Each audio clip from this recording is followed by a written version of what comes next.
Welcome everyone to Ricky's Tech Talk. Today I will be unboxing and taking my first look at the brand new Xbox Series X from Microsoft. So this will sit nicely next to my brand new PlayStation 5 and the next generation of consoles. A long time having this console, just haven't got round to unboxing it. So I'm looking forward to getting into it today and setting it up together here on the channel. So on the front you'll see the iconic design, which I actually quite like. I think it's quite different. Yes, it's a cube, it's like a desktop, but it's a little bit different. It's powered by Microsoft. It has the same performance as the PlayStation 5, just slightly different optimal levels, which we will talk through in greater detail when we compare both of them after I've done some serious bit of gaming over the Christmas period. So this is from Amazon, and here in the UK it costs £449 for the X model, and the S model was about £250. They're still quite hard to get hold of, so don't overpay, just wait, because there'll be loads coming through in the new year. Just wait, don't overpay, it's silly. People are paying several times the value of the console. It's just no point, just wait, please just wait. But on the front here we have some key aspects, and that is 4K, 120 frames per second gaming. You have Xbox Velocity architecture. You have 1 terabyte of SSD storage, and it is upgradable by the new Microsoft SSD storage that is a cartridge that goes on the back, whereas the PlayStation 5 offers an SSD storage upgrade in the near future, but a cheaper version of doing it compared to Xboxes. Again, we'll talk about this as we go through the comparison video,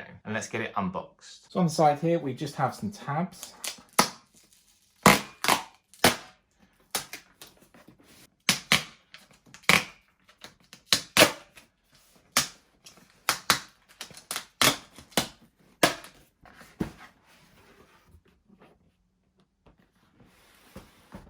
Inside we're greeted with our console, Power Your Dreams. So just going to lift this out. Quite large again, and I will get the PlayStation to compare it. Just take this out. So we'll take a look at that in a second. Let's just see what else we get in the box. So we have About Getting Started here in multiple different languages, so just choose which one best suits you.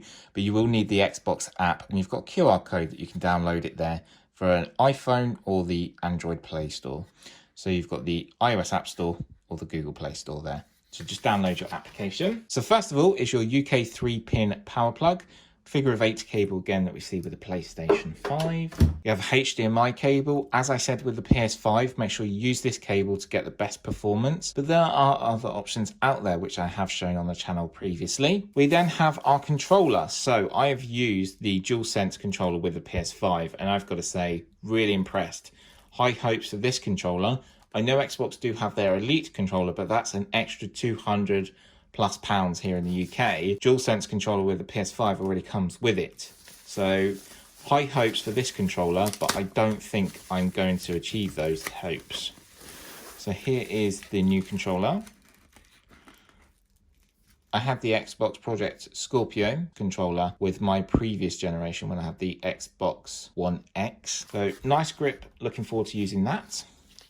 You also get a couple of AA batteries, and you can use a charger if you want to actually charge up your controller and hold power, because you will be forever replacing these batteries. Just a little bit of pre-warning there for parents at Christmas time. And then we have just an Xbox booklet here with information. If you do have any questions or queries though, drop a comment down below and I'll be more than happy to help. So let's move this out of the way and actually have a look at the brand new console from Microsoft. So just going to unwrap our Xbox here. So some people are saying it's like a little mini fridge. Some people are saying it's like a mini desktop. To me, it's just going to be an Xbox. An Xbox that I've opened upside down. So it can go on its side and it can stand vertically if you want to. That's up to you. And here is the brand new Xbox, which I think looks quite different. At the top there, you can see the green inside there, and it will sort of portray green light when powered on, which is really nice. We have an Xbox logo here, which is your power button. You've got your disc eject button here. We've got a USB 3.0 port here, and you've got another button there to connect controllers and also for other operations, which is our connectability there. So unlike the PS5, which has a USB-A and a USB-C on the front, let's turn around to the back to see what ports we have on the back. You have little feet here down the side. So this is the side it needs to lie on if you are going to lay it down. So turning around to the back here, if we start at the top, we've got USB-A, USB-A, we've got our Ethernet cable, our power connection, you have HDMI out, and your new proprietary SSD storage option there to increase your storage option. So now our Xbox is out, the next step is to power it on. So it's connected up to my monitor at the moment. We've just booted up and it's just in a loading screen here. So it's first ever boot. It is going to be joining my PlayStation 5 downstairs on the LG OLED TV, so getting the best performance possible. So it's saying here that we need to get the app to get started. So I'm going to download the application now. I'm going to be using it on the iOS App Store, or you can use the Google Play Store. So I've just added my Wi-Fi password there, and now it's going to carry on connecting to the Xbox. So your console is now online. Great. Next. Let's go. So it's doing an update. So it's saying about energy there and the options that you want to use. I'm using instant on. Automatic updates, yes, that's absolutely fine. Turn on remote features, yes, turn on. So if you want to stay in touch with the latest games to know what's coming out, make sure you tick these boxes. Which apps would you like to install on your Xbox? So you can select which apps. So I'll take YouTube. Install. So will this console be used by children? No, it won't, but you can set timers, which I think is really important. And all done. So we'll just let that do and look forward to doing a bit of gaming. So we'll come back once done. So our update is now complete. It's saying to press the Xbox button, which I'm doing here. Now the A button. Continue.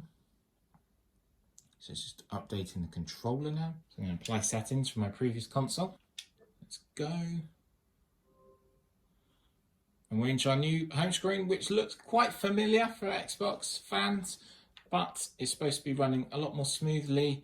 So I'm looking forward to seeing what it can do. So we've got our apps here, we've got our community, we've got the Microsoft Store, we've got Game Pass and loads of great games on there. And of course, Halo was supposed to be the launch title, but it will be there at some point. I'm going to go through some games and really get in and delve in. Let's have a look, see what's on Game Pass at the moment. So just to finish up here, the Xbox is all set up, it's ready to go, and I'm looking forward to testing it out and really delving in with some gaming, and we'll bring some comparisons with the PlayStation 5. But here to play us out is the Forza Horizon 4 trailer, which I think looks great. It makes it really crisp and clean, and I'm looking forward to playing this because it has been seriously enhanced for the new series. And I will have some gameplay coming up soon in the comparison video. If you have any questions or queries, leave a comment down below and I'll be more than happy to help. From me, Ricky, wish you all a Merry Christmas, have a great time, stay safe, stay well, and I'll see you in my next video. Bye for now.